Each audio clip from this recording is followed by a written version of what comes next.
طولمي الخامس أو طولمي إبيفانس لقبه معناه الظاهر أو الواضح. طولمي الخامس ابن طولمي الرابع وأرسنوي التالتة. لما طولمي الرابع مات ساب ابنه طولمي الخامس تحت وصاية أرسنوي التالتة، بس بعد كده أرسنوي التالتة هيتم اغتيالها، فبالتالي طولمي الخامس هيبقى تحت وصاية أجاثوكليس وسوسيبيوس. سوسيبيوس هيموت بعد فترة من وصايته على طولمي الخامس، وهيبقى باقي أجاثوكليس. زي ما قلنا قبل كده إنه كان شخصية مش كويسة، فالمصريين بدأوا يكرهوه، وفي نهاية 203 قبل الميلاد أجاثوكليس وعيلته هيتم تسليمهم للشعب في الاسكندريه، وهيتعجنوا حرفيا لدرجه ان هم اتقطعوا لحتت. فالملك الطفل هيبقى تحت وصايه واحد اسمه ارسطومينس في 201 قبل الميلاد. طبعا الوضع في مصر ما كانش احسن حاجه، فمين اللي هيستغل الفرصه؟ البيت السلوقي. انتيوخس الثالث وحاكم مقدونيا فيليب الخامس هيعملوا اتفاق ان هم يقسموا المقاطعات اللي تبع الدوله البطلميه بينهم. فانتيوخس الثالث هيبدا الحرب السوريه الخامسه في 202 قبل الميلاد، وهيبدا ياخد الجزء الجنوبي من سوريا وهيتجه لغزه. بس الجيش البطلمي هيحاول يحافظ على حدود مصر من جهة غزة، وهيقدروا ياخدوا القدس، وهتحصل المعركة الحاسمة اسمها باميوم بين الجيش البطلمي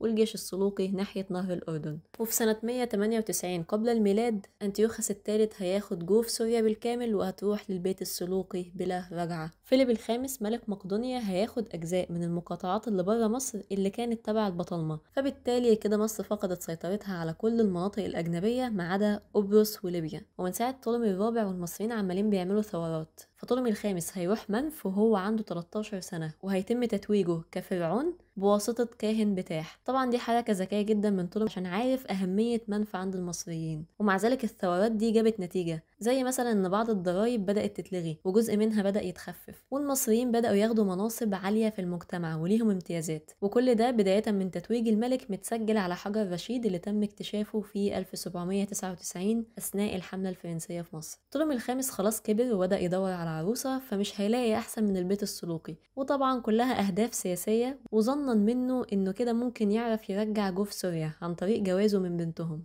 فبالفعل طولمي الخامس اتجوز بنت أنتيوخس الثالث وهو عنده 16 سنة، وكان اسمها كليوباترا، ودي طبعا هتبقى كليوباترا الأولى. وزي ما قلنا قبل كده إن العروسة هي اللي بتدفع المهر، فكليوباترا هتيجي ومعاها مهر محترم، والمهر ده هيبقى العائد بتاع جوف سوريا. في عهد طولمي الخامس هيحصل حاجات جديدة مهمة، زي إن حاكم إقليم طيبة في مصر السفلى هيبقى نائب الملك، وهيبقى لقبه إبستراتيجوس. تاني حاجة إن هيبقى فيه تدرج طبقي في البلاط الملكي، يعني أعلى درجة اسمها كينسمان وهيبقى أقرب حد للملك. تالت حاجة إن هيبقى فيه وظيفة في الكهنة جديدة ليها علاقة بأم الملك اللي هي أرسنوية التالتة، طبعا عشان يخلد ذكرها بعد موتها. طولمي الخامس هيموت في 180 قبل الميلاد، وهيسيب عياله طولمي السادس وطولمي الثامن، أيوة الثامن مش السابع، وكليوباترا التانية، واللي هيحكم بعده هو طولمي السادس.